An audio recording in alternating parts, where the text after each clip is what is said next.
Welcome to my passion my home. இன்றைக்கி நம்ம சூப்பரான மசாலா டீ போடுறதுக்கு டீ தூளோட சேர்க்க வேண்டிய என்னென்ன மசாலா எப்படி அரைச்சி போடணுங்கிறத வாங்க பார்க்கலாம். நான் இதுக்கு 100 கிராம் டீ தூள் எடுத்திருக்கேன். இந்த 100 கிராம் டீ தூளுக்கு 5 கிராம்பு, 10 ஏலக்காய், 2 மீடியம் சைஸ் பட்டை, 1 டீஸ்பூன் கொத்தமல்லி விதை எடுத்திருக்கேன்.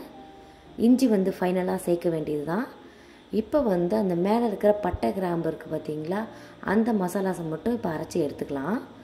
இதுக்கு ஃபஸ்ட்டு மெத்தட் பார்த்திங்கன்னா நான் மிக்ஸி ஜாரில் எடுத்திருக்கேன். இப்போ நம்ம எடுத்து வச்ச எல்லா மசாலாவையும் ஜாரில் ஆட் பண்ணிக்கலாம். இந்த மாதிரி குறகுறப்பாக தான் இருக்கும், ஏன்னா இது கம்மியாக இருக்கிறதுனால. இதுக்காக இப்போ நான் 1 டேபிள் ஸ்பூன் சுகர் போட்டு அரைச்சி எடுத்துக்கலாம். பாருங்கள், இந்த மாதிரி ஓரளவுக்கு பவுடர் ஆகி வரும். இது இப்போ சில பேர் வீட்டில் சுகர் பேஷண்ட்லாம் இருப்பாங்க. ஸோ அவங்களுக்குலாம் இந்த மெத்தடு ஒர்க் அவுட் ஆகாது, ஏன்னா அவங்க சுகர் சாப்பிடக்கூடாது. இல்லை குழந்தைங்க ஒரு வேளை டீ குடிக்கிறாங்க அப்படின்னா அவங்களுக்கு இது ஒத்து வராது. உங்களுக்கு ஓகே, இல்லை நாங்கள் நார்மலாக ஒயிட் சுகர் போட்டு தான் குடிப்போம் அப்படின்னா நீங்கள் இந்த மாதிரி மெத்தடை யூஸ் பண்ணிக்கலாம். பாருங்கள் எந்த அளவுக்கு நல்லா மிக்ஸ் ஆகி வந்திருக்குன்னு. இந்த மெத்தடு ஓரளவுக்கு உங்களுக்கு ஈஸியாக தான் இருக்கும். பட் நீங்கள் சுகர் வேணாம், எனக்கு சுகர் ஆட் பண்ணாமல் டீ தூளுக்கு மசாலா ரெடி பண்ணணும் அப்படின்னா நீங்கள் இந்த மெத்தடை ஃபாலோ பண்ணிக்கோங்க.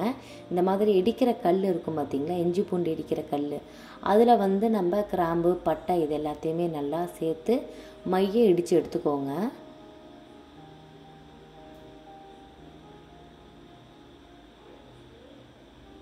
பாருங்கள், இந்த மாதிரி வந்ததும் இதில் இப்போ நம்ம கொத்தமல்லி விதை இருக்குல்ல, அதை ஆட் பண்ணி இடிச்சுக்கலாம். கொத்தமல்லி விதை ரொம்ப மையெல்லாம் இடிக்க வேணாம், 2-3 உடஞ்சா மட்டும் போதும். பாருங்கள், இந்த மாதிரி இருந்தாலே போதும். இப்போது இது கூட நீங்கள் ஏலக்காய் போட்டு இடிக்கிறதா தான் இடிச்சுக்கலாம். நான் ஏற்கனவே ஏலக்காய் பொடி அரைச்சி வச்சுருக்கேன். ஸோ நான் இதை அப்படியே டைரெக்டாகவே ஆட் பண்ணிக்க போகிறேன். பாருங்கள், இந்த ஏலக்காய் பொடியை நான் ஒரு 3/4 ஸ்பூன் ஆட் பண்ணியிருக்கேன். இப்போது இந்த மசாலாவை நம்ம டீ தூளோட ஆட் பண்ணிக்கலாம்.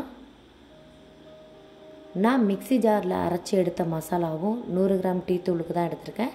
இந்த மசாலாவும் நான் 100 கிராம் டீ தூளுக்கு தான் எடுத்திருக்கேன். இப்போது டீ தூளும் மசாலாவும் நல்லா கலந்து வர மாதிரி நல்லா மிக்ஸ் பண்ணி இப்போ எடுத்துக்கலாம்.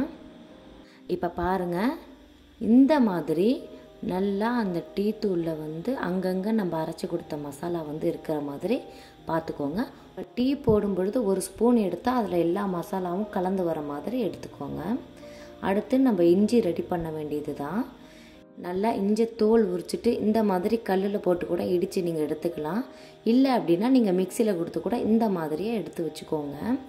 இப்போது இந்த இஞ்சியை ஒரு பாக்ஸில் நம்ம ட்ரான்ஸ்ஃபர் பண்ணி நம்ம ஃப்ரிட்ஜில் ஸ்டோர் பண்ணி வச்சுக்கலாம். நீங்கள் வீக்லி ஒன்ஸ் இதை மாதிரி ரெடி பண்ணி ஒரு வாரம் முழுவதும் 6 நாட்கள் 7 நாட்கள்னு சொல்லி நீங்கள் அதுக்கு கணக்கு பண்ணி எடுத்து வச்சுக்கலாம்.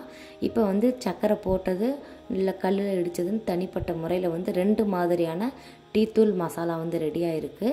உங்களுக்கு எந்த மெத்தட் உங்களுக்கு ஈஸியாக இல்லை பிடிச்சிருக்கு அப்படின்னா நீங்கள் அந்த மாதிரி வீட்டில் ரெடி பண்ணிக்கோங்க. இனி எப்பவும் போல் நம்ம டீ போட்டு குடிக்க வேண்டியது தாங்க. நான் எதுக்காக இந்த மெத்தடு யூஸ் பண்ணுறேன் அப்படின்னா, நம்ம நார்மலாக ஒரு வீட்டில் 3 பேர் 4 பேருக்கு நம்ம டீ போடும் பொழுது 1 ஸ்பூன் டீ தூளுக்கு நம்ம 2 கிராம்பு, 2 ஏலக்காய் அந்த மாதிரி நம்ம தட்டி போட்டோம்னா அந்த மசாலாவோட ஸ்மெல்லு ரொம்ப ஸ்ட்ராங்காக இருக்கும். லைக் அந்த டீ குடிக்கும் பொழுது நம்மளுக்கு கரம் மசாலாவோட ஸ்மெல் அடிக்கும். ஸோ அது குடிக்கிறதுக்கு நல்லா இருக்காது.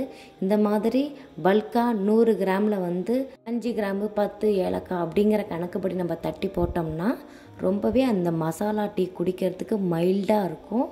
டீ குடிக்க ரொம்பவே சுவையாக இருக்கும். ஸோ இதை மாதிரி நீங்கள் ரெடிமேடாக எடுத்து நம்ம பண்ணி வச்சிட்டோம்னா காலையில் டீ போடுறதுக்கும் நம்மளுக்கு ரொம்ப டைம் சேவிங்காக இருக்கும், ரொம்பவும் ஈஸியாகவும் இருக்கும். அவ்வளவுதாங்க. நம்ம டீயை இப்போ ஃபில்டர் பண்ணி சுகர் போட்டு எடுத்துக்கலாம். நான் இன்றைக்கி லைட்டாக தான் டீ போட்டிருக்கேன். நீங்கள் உங்களுக்கு ஸ்ட்ராங்காக வேணும்னா இன்னும் கொஞ்சம் சாயம் வர அளவுக்கு நீங்கள் டீ தூள் ஆட் பண்ணிக்கலாம். அவ்வளவுதாங்க, நம்ம டீ தூளுக்கு மசாலாவும் ரெடி பண்ணி டீயும் ரெடி ஆகிடுச்சு. Enjoy your tea time. Thank you.